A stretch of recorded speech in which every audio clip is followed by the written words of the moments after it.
New Orleans Saints rookie quarterback Jake Haener amongst three Saints who impressed in the preseason win against the Los Angeles Chargers. I watched the film, so you don't have to. We got all that and a little bit of lagniappe for you on today's episode of Locked On Saints. You are Locked On Saints, your daily New Orleans Saints podcast. Part of the Locked On Podcast Network, your team every day.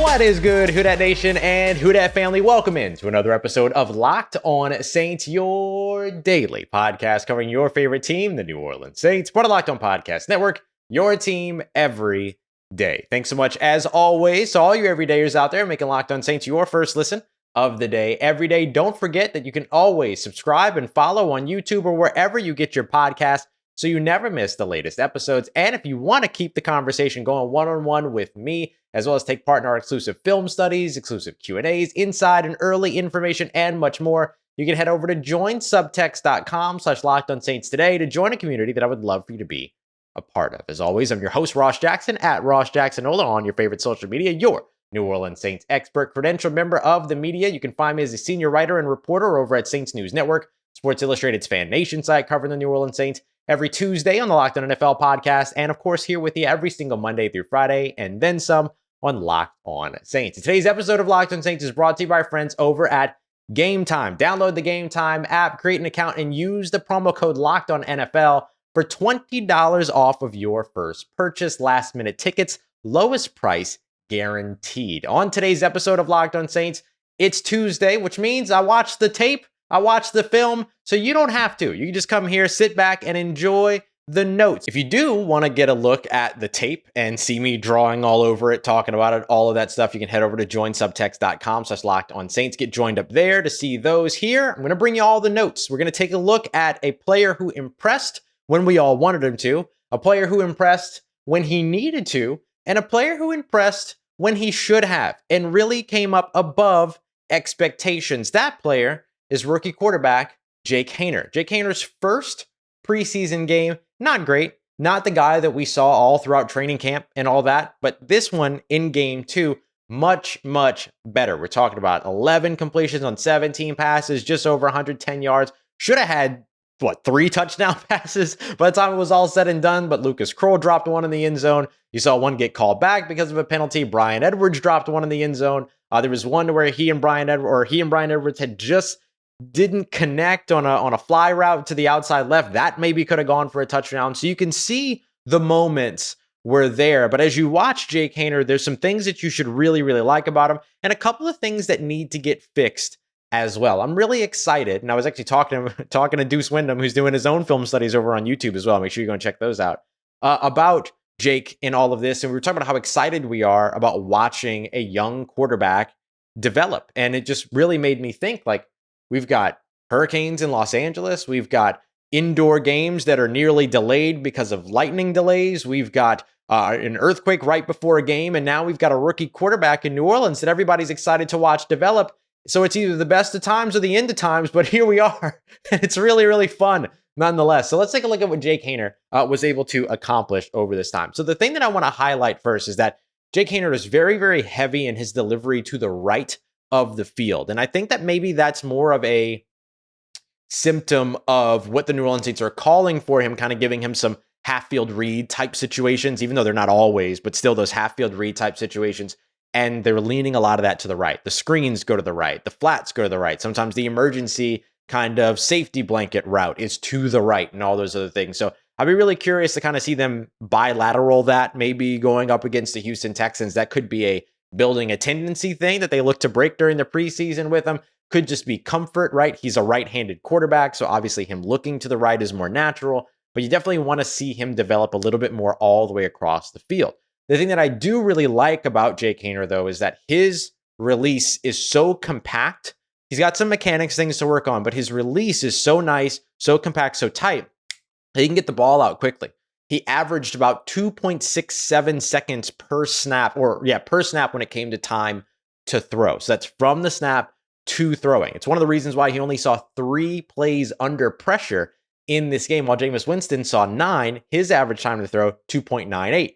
So some of that comes down to a couple different things, because I don't want it to sound like I'm saying that Jameis Winston is just willy-nilly holding on to the ball for too long. We know that Jameis has had that issue in the past, but watching over the tape and watching Jameis' snaps as well, not a lot of separation from wide receivers during that time, and Jake Haener was maybe a little bit more willing to test tight windows than Jameis Winston was. And I think that there's a little bit about him being, concerned about the offensive line and things like that too. Although the offensive line didn't really let up as much pressure as it seemed. They let up pressure 5-6 seconds into the snap clock, but not right off the bat in most cases. Obviously, there were some exceptions there. So for Jake, he probably got the better half of this in terms of the receivers getting a little bit more separation against the third string defenders, the offensive line holding up a little bit more, whatever it might be. But I think that it was the decisiveness, the decision-making, things like that, that really kind of gave him a little bit of a boost in terms of his 17 reps toward the end of the game and in the second half. And so when you watch Jake, one of the things that you're always watching is like, where are his eyes, right? So he takes a snap, he's immediately upfield, he's always up, he's not looking down at the line of scrimmage. That can be detrimental for a guy that is a quarterback of a shorter stature. Looking down at the line of scrimmage, you're missing everything that should be developing over the top. One of the things that you really love watching when it came to him was taking advantage of his throwing windows or moving his body to create throwing windows so that he can get the ball where it needs to go. Couple of really, really nice passes that he was able to just kind of move in. There was a nice little dump off that he made over the middle of the field to a receiver. That was him taking advantage of a throwing lane that he had right up the middle and doing what he needed to do. The one thing, or the two things that I would like to see a little bit more of from Jake Haener is not staring down receivers. We did see that quite a bit. The interception, or not the interception, but the pass that he threw that was nearly intercepted to Lucas Kroll. I believe it was the last pass that Jake Haener threw in the entire game. It was down the right seam. It was a good play. It was the right call. It was the right decision for Jake Haener. However, he just stared Lucas Kroll down the entire time. And so the defender was ready to just cut underneath and make a play on the ball, nearly picked it off. So you definitely want to see those things pick up. But I will say he completed 7 of his last 10 passes. So even as the defense was starting to kind of pick up on, hey, he stares receivers down, he was still finding good throwing lanes, good ball placement, good position. You look at the touchdown that Lucas Kroll dropped, good position up top, gave him the opportunity to go and make a play on the ball. The big catch by Shaq Davis downfield to the right side, again, gave him the opportunity to go and make a play on the ball, put the ball where only he could get it high and over the top. The touchdown pass that was dropped in the back end zone, that maybe we could make the argument, maybe should have been defensive pass interference as well. This was with Bryan Edwards.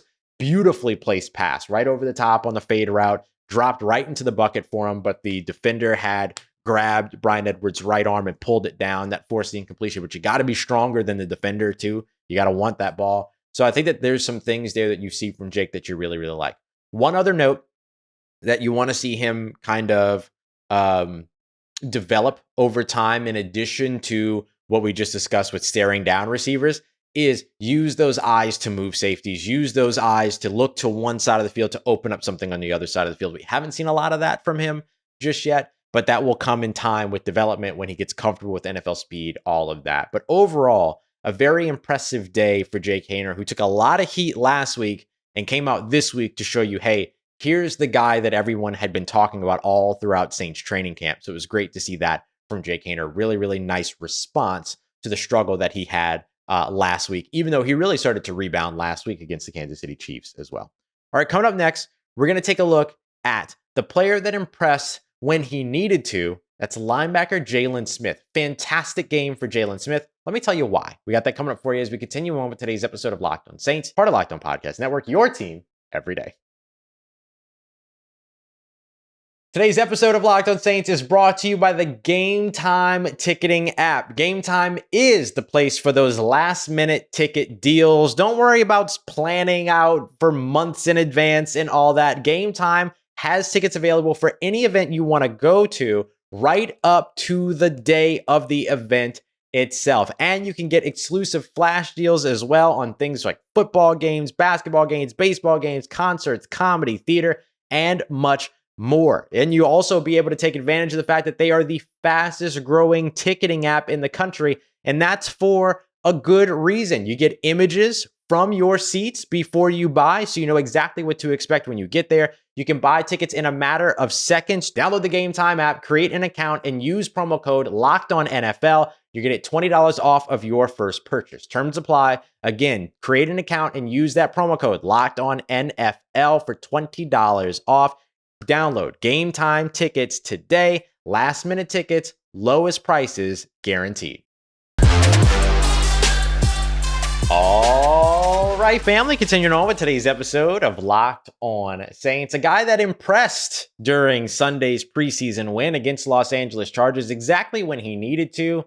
Linebacker Jaylon Smith. That's what we're breaking down as we continue on with today's episode of Locked On Saints. Appreciate all you all you everydayers out there. I almost said first dayers. I appreciate your first dayers too. If you're catching the show for the first time, thank you very much for being here. But yes, I appreciate all you everydayers out there making Locked On Saints your first listen of the day every day. So I want to take a look at Jaylon Smith here because I'll remind you, I know I've said it a bunch of times, but not everybody watches every episode, right? So let me make sure that I preface with the idea that why this is important, okay?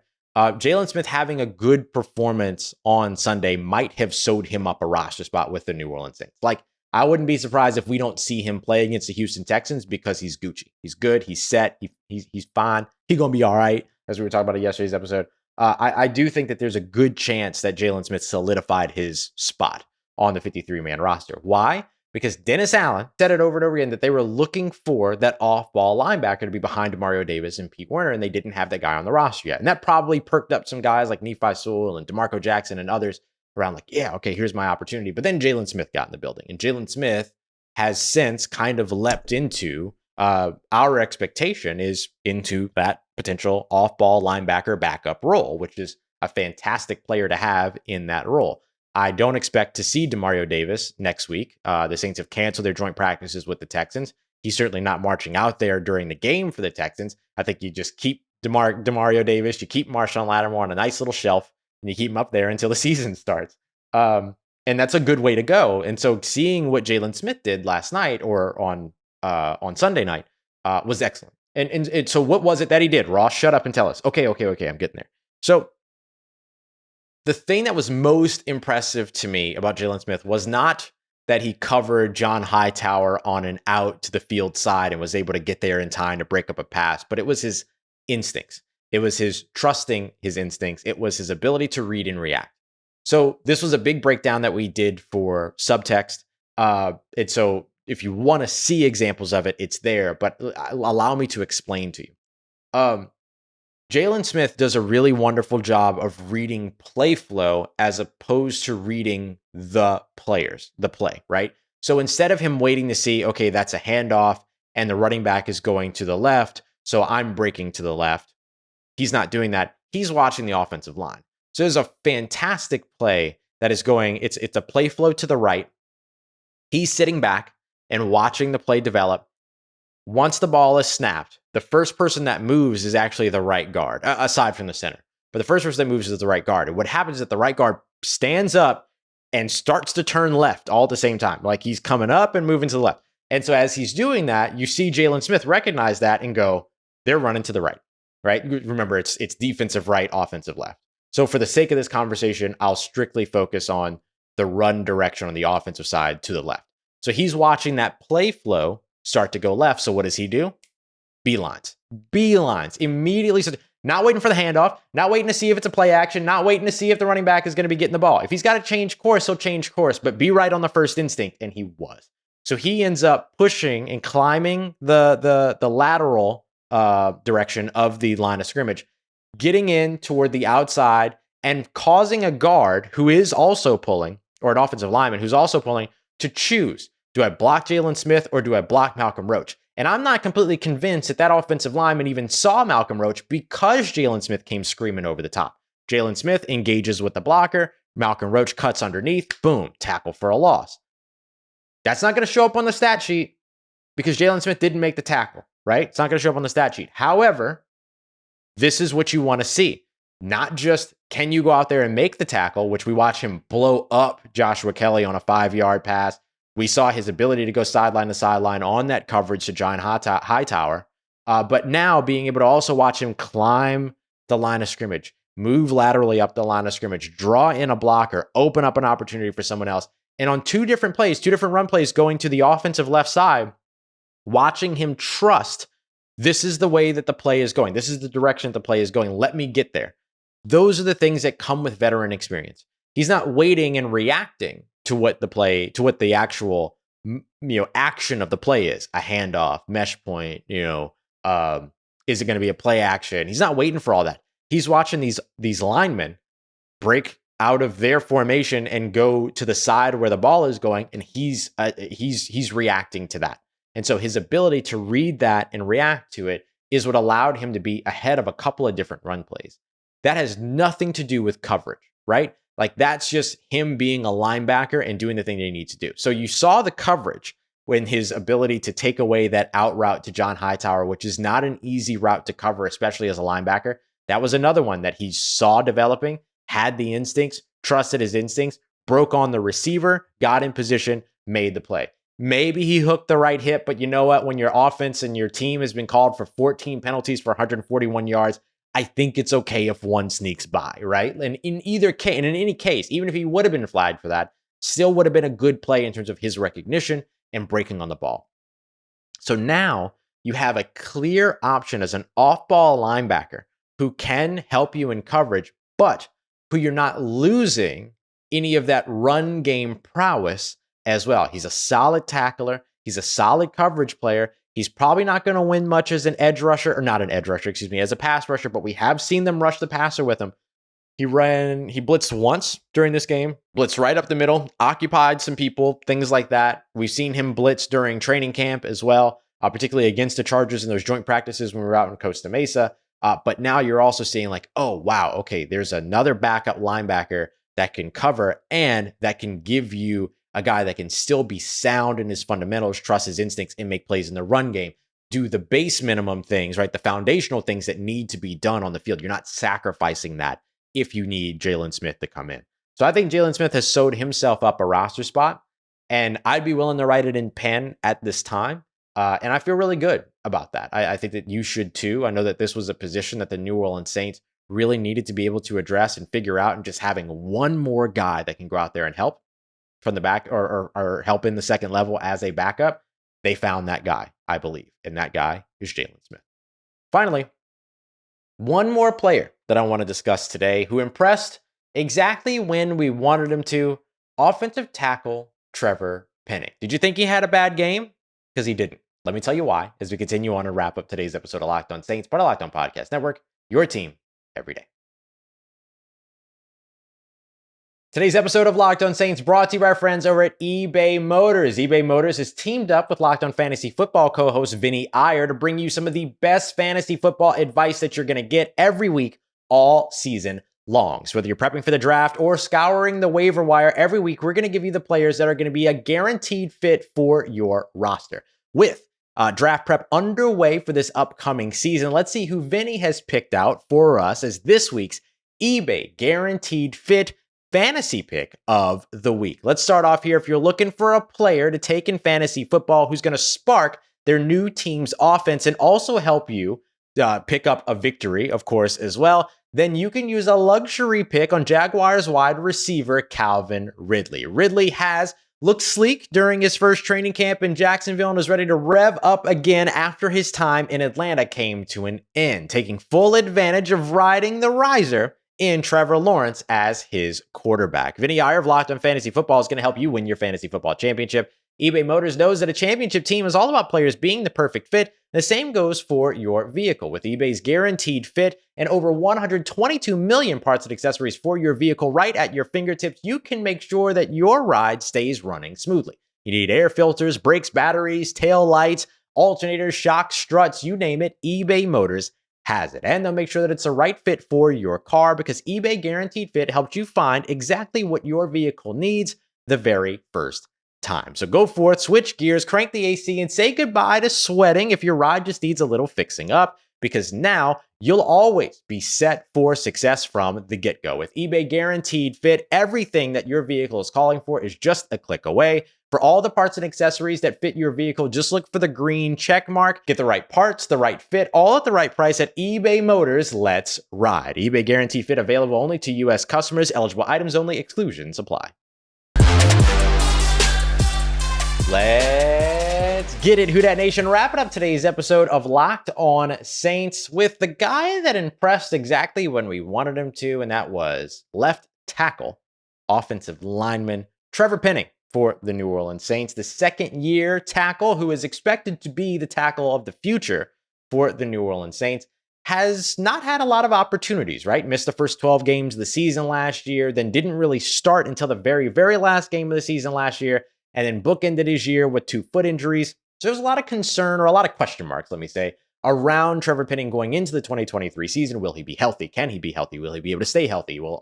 Has he lost too much time in terms of development time? All these other things. And we saw a really good showing from him against the Los Angeles Chargers, save 1 or 2 plays. But hey, such is the life of an NFL offensive lineman. You ain't going to win them all, but if you can win all but a couple, that's a big win for you. So I know that there were a couple of folks out there who were saying that like Tuli Tuipulotu, worked Trevor Penning and gave Trevor Penning, the business, right? That's the best I could come up with. Sorry, gave him the business. And I think that there is one example of that, which got replayed over and over and over again. It was the one where Tuipulotu came in with the speed rush move to the inside shoulder. We know that that's always been an issue for Trevor Penning. It's one of the big things that he's been working on. And then was able to get the tackle for a loss in the backfield after that. That was a run play, not a pass play. And it's ironic that would happen because, of course, everyone kind of agrees that Trevor Penning is at his strongest in the run game and then needs to continue to develop as a pass rusher or pass blocker, But I do think that outside of that play, and maybe one other, I thought that Trevor Penning handled Tuli Tuipulotu as well as the other pass rushers that he blocked and that he was involved with very, very well. Particularly in the run game, we saw him manhandle a defensive tackle, take him all the way to the ground. We saw him manhandle Tuipulotu, take him all the way to the ground. But we also watched him just kind of use a lot of different techniques to counteract what Tuipulotu was going against or was rushing with. Remember, Tuipulotu is a big-time speed rusher. How many big-time speed rushers do the New Orleans Saints have on their roster that Trevor Penning is practicing against on a day-to-day basis? Not many at all, right? He's usually going up against the big, tall, speed to power conversion type guys in Cam Jordan, Carl Granderson, Tona Passanio, Peyton Turner, Isaiah Foskey. That's who all those guys are. So for Trevor, going up against an archetype that he hasn't really played against very much, that was going to be a big challenge for him, however young Tuipulotu is, because he is young as well. And so what was good to see was his ability to be able to use a bunch of different techniques to be able to help to mitigate the speed rush of Tuipulotu. We saw him take some of those drop steps to make sure that he kind of knew exactly where Tuipulotu was going. We saw him kind of what I call those judo moves where he just uses the momentum. Oh, you want to go that way? Great. Let me just help you keep going that way so you can't make a play on my quarterback. Oh, you want to go toward the outside? Great. Let me make you run the biggest arc you're ever going to run. So there were a lot of different things that he did that way, aside from just like locking horns with him and driving him to the ground, which we also saw examples of. So for anybody that thought that maybe Trevor Penning didn't have the strongest day, and I do not blame you if you were in that number, if you were amongst the people who believe that, because everything that was shown to you on the broadcast view was the one play where he got beat to his inside shoulder, and then there was a tackle for a loss, which is a phenomenal move by Tuipulotu, and not a great moment for Trevor Penning. Granted, 100%. You want to see that get fixed. You want to see that do better. And I think that there were a couple of other reps that I feel like maybe he got powered a little bit more. Speed to power conversion for Tuipulotu has always been a thing for him, especially after he kind of bulked up this offseason, all that. I think that there were a couple of reps or maybe 1 or 2 reps where maybe you would have liked to have seen him keep the pass rusher at bay a little bit more. But outside of that, he held strong.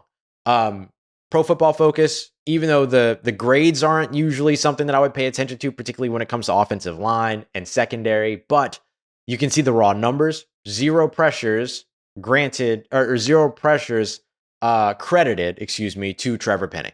And that really went for a lot of the New Orleans Saints offensive line. A lot of the pressures that came late in the snap clock where the quarterback didn't have anywhere to go with the ball, kind of what we were discussing earlier, and therefore some of the protection breaks down. And we saw that a couple of times for Trevor Penning, but we also saw a couple of times where Trevor Penning's motor even outlasted that, holding on to the ball for 5-6 seconds, hoping for an open receiver. The other pressures that we saw came when the quarterbacks got out of structure. So either they stepped up in the pocket or moved outside the pocket or ran or whatever it might be. So I really like what we saw from Trevor Penning. Would like to see him not get beat, of course, by a speed move on the inside, on an inside handoff, on an inside zone run when it comes to the run game anymore throughout his time. But 1 out of 15, I think it was, total snaps that he took in the game is not so bad. So I really like what we saw from him. I thought he had a really, really solid game throughout this, and I thought that he impressed and performed well. Another guy that surprised me a little bit on the offensive line was Tommy Kramer.